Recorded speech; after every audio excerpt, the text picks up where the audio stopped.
baby, don't wanna fall again.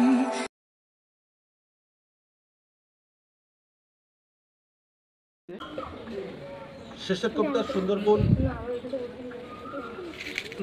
যে আমাদের coaching centre, আমরা যেখানে পড়াশুনো শিখতে আসি বা কিছু জানতে আসি, সেই কোচিং সেন্টার থেকে আজ তোমরাই প্রথম সেমিস্টারের ছাত্রছাত্রীরা একটা আয়োজন করেছে বসন্ত উৎসব। সেই বসন্ত উৎসব আমরা শুরু করব। শুরু করার আগে এই বসন্ত উৎসবের কেন আমরা করব, এর তাৎপর্য কি আমরা একটু জেনে রাখি আজকে। কারণ তোমাদেরকে আমরা বারবারে আমরা বলার চেষ্টা করেছি, যেদিন বাংলার বুকে ভারতবর্ষের বুকে যে ঘটনা ঘটে, সেদিন সেই ঘটনা সম্পর্কে কিছু না কিছু জানতে হয়। আমি যখন 1989 সালে একাদশ শ্রেণীতে পড়তাম, আমার ইন্দরগাছ হাই স্কুলের প্রধান শিক্ষক মহাশয় মাননীয় রামগোপাল বিশ্বাস মহাশয়, তিনি আমাকে এই উপদেশটি তিনি দিয়েছিলেন এবং তিনি নিজে এই কাজটি করতেন।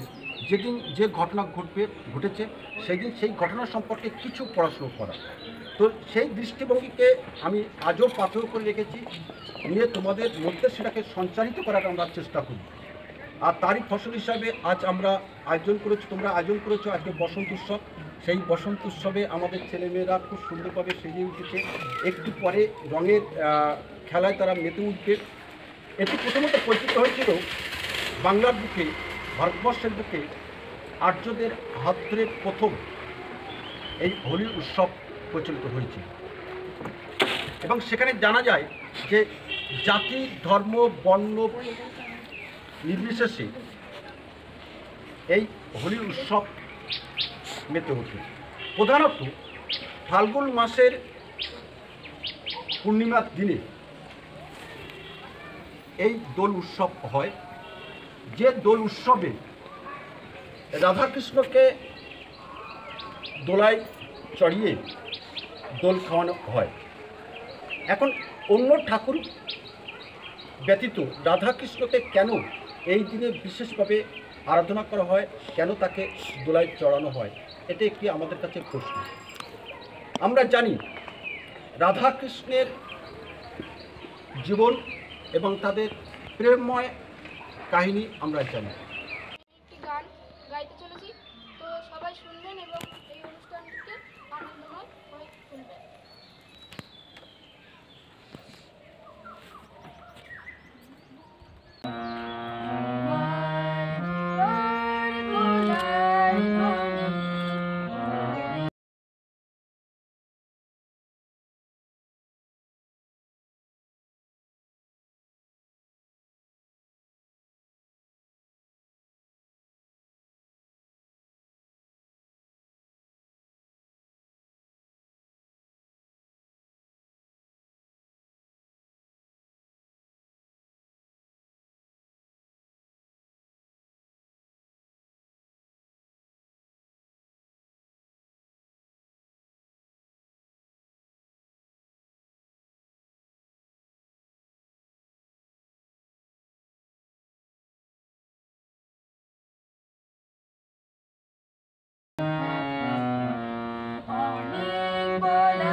ছাত্রী কুমকুম গায়েন, যে কয়েকদিন আগেই তার কলেজ থেকে বলা যেতে পারে বর্ষসেরা নর্তকীর সম্মান বা শিরোপা হিঙ্গলগঞ্জ মহাবিদ্যালয় থেকে পেয়েছে। সেই কুমকুম গায়েন আমাদের তার পাঠ কেন্দ্রে সে তার নৃত্য প্রদর্শন করে দেখাচ্ছে আমাদের সাথে।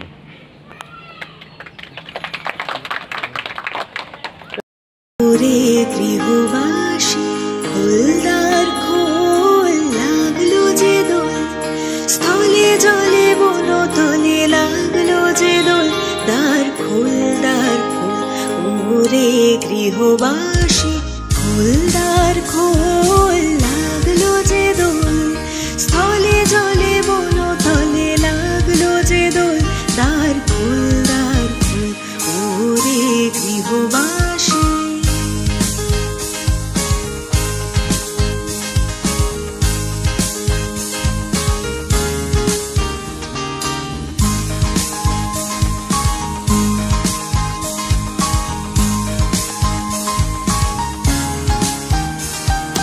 রাঙা হাসি রাশি রাশি অশোকে পলাশে, রাঙা নিশা মেঘে নিশা প্রভাত আকাশে, রাঙা হাসি রাশি রাশি অশোকে পলাশে, রাঙা নিশা মেঘে নিশা প্রভাত আকাশে, নবীন পাতায় লাগে রাঙা হিল্লোল, দ্বার খোল দ্বার।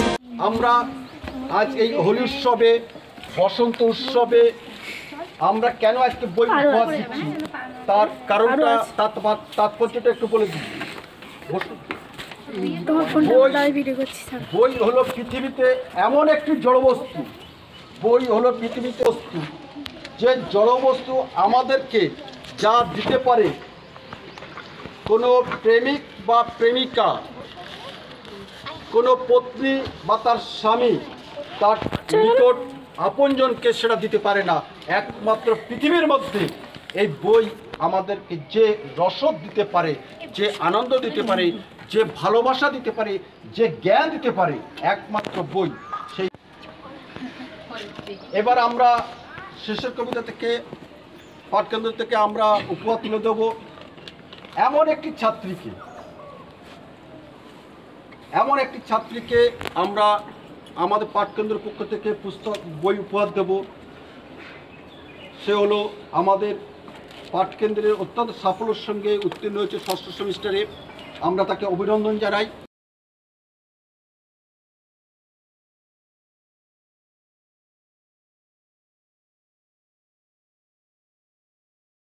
স্যারের আশীর্বাদ নিয়ে আজকে শুরু করছি আকর্ষণীয়।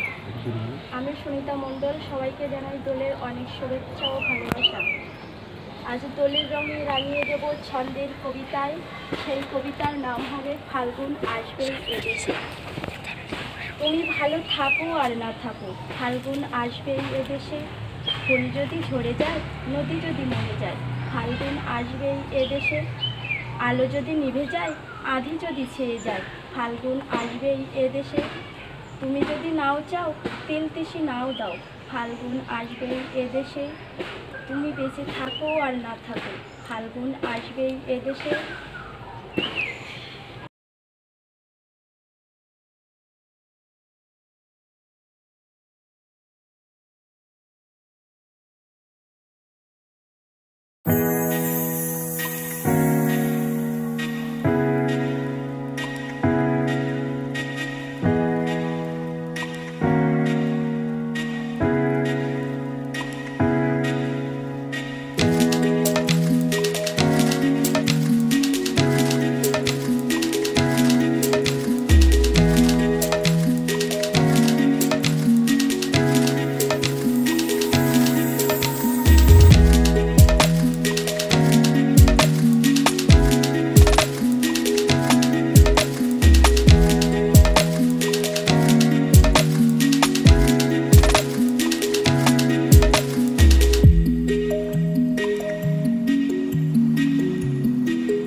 এমন করেছে আমরা প্লেস পাবো না এখানে। না সবাই